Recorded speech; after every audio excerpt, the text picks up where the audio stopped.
this video, I'm going to show you how to recreate a section like this in Divi. So there are a few things going on here. The main things that I'm going to focus on is how to create sort of a box that pushes outside the boundaries like this and overlaps two different backgrounds. And then the other tip is also how to make these buttons appear side by side on desktop. I'm not going to do mobile as well just because it will look a little bit too squished on mobile, but on, sorry, not on desktop, I wasn't going to say, on tablet, have them appear side by side on tablet. On mobile, it's going to look a bit too squashed, so I'm just going to make them stack.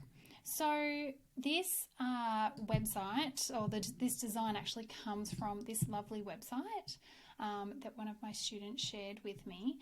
So I just wanted to recreate this section and show you how to do it in Divi. So this is what I've recreated so far. So I want to show you, firstly, I'll open up each of the module settings and show you what I've done in order to create this. But essentially, we've got one section here, we have just an empty row, and then we have another section here, and this is where all this content's actually sitting, but I've used negative margins to push it up. If that's all you're wanting to watch this video for, to figure out how I've done that, then essentially all you need to do is in this particular row, you go to settings, design, spacing, and then you set a negative margin, and then just make sure you adjust it for all the different device sizes. That's just a quick one in case that's the only reason you're watching this video, but otherwise I'm going to show you how I did each of it. So firstly, I'm going to click on this section settings and just right click and go view modified styles. So you can see the only thing that I've done for this particular section is I have added the background image. One thing you'll have to maybe play around with is how you position the image. I've done top center here because if I do, for instance, just center, her face, when we scroll down to different device sizes, you'll see we'll get a little bit covered up. Why isn't that saved? Maybe because I didn't save it. I've set a minimum height, so it's not too bad, but you will find that, see how her head's sort of getting a bit cut off here.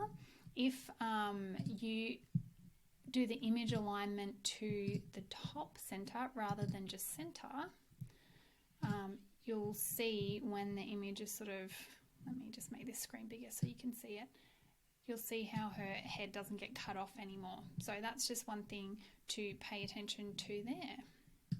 Let me just make that smaller again. Okay, and then what else did I change here? That was pretty much it. I've set it to cover, top center, and then let's go modified styles. The only other thing too is I set a minimum height for this section because I didn't want to make it appear too small.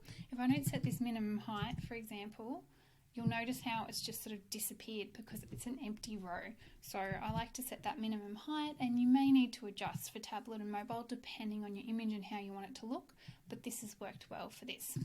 So that's it for that row and this that section, and there's just an empty row in there with nothing going on. Then I've popped in this section underneath. So I'm just going to right click, go view modified styles, and you'll see the only thing I've done here is add a background color because that's what I wanted to do. And then I've added in these rows. So I've actually got two rows here.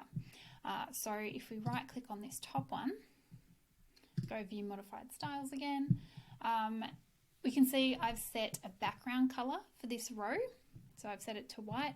I've created a max width for that row as well, so that it's making it only 650 pixels wide. It's not the default sort of 80% of the screen or the container. And then the main thing, like I showed you before, is the margin. So I've set this negative margin to 250 pixels. So if I cut that out, you'll see how it's just by default appearing within the section nice and neat and tidy like it usually would. But by adding the negative margin, it's going to move it up. So another way you could do this is using Divi's transform styles, but with this particular option, it actually then means the row below it is going to move up, everything else is going to move up with it, and that way I don't have to set a negative margin or transform each of the rows. I just have to do that first one and everything else follows suit, so that's handy. I've also set some padding on the row. So I've set a 60 pixel padding at the top and on the sides. And then I've done nothing underneath because underneath I want to have these buttons. And I'll show you that in a second.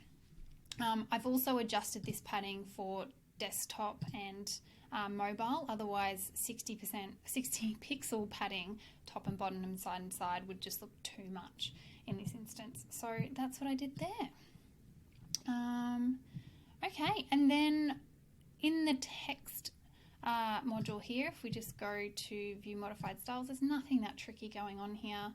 I set the background color. I actually don't need to do that because there's a background color on the row, so that's fine.